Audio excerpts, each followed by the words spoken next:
সুপ্রভাত বন্ধুরা, খুব সুন্দর একটা সকাল দিয়ে দিনটা শুরু হয়েছে। আর দেখো একটা জিনিস, দেখো কি সুন্দর একটা জবা ফুল দেখেছো, আমাদের ছোট্ট জবা গাছে হয়েছে।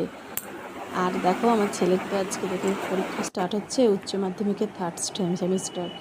তো পরীক্ষা দিতে নিয়ে যাব আর কি। এখানে ডিম আলুটা আমি সেদ্ধ করে রাখছি, আর আসতে দেরি হবে।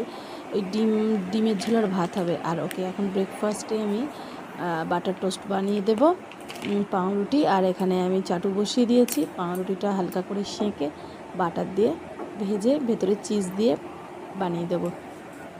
খেয়ে যাবে ও, পরীক্ষা দিতে এসে ভাত খাবে। হয়ে গেছে আমার বাটার টোস্ট, তো ওকে দিয়ে দেবো। আর ডিমটা আগে সেদ্ধ করে নিয়ে একটু পরে আলুটা দেবো আর কি, কারণ নাহলে আলুটা আবার বেশি সেদ্ধ হয়ে যাবে। তো আমি খুবই তাড়াহুড়োর মধ্যে আছি, ছেলেটাকে নিয়ে যাব, 9টার মধ্যেই ঢুকে পড়তে হবে। অল্পই কথা।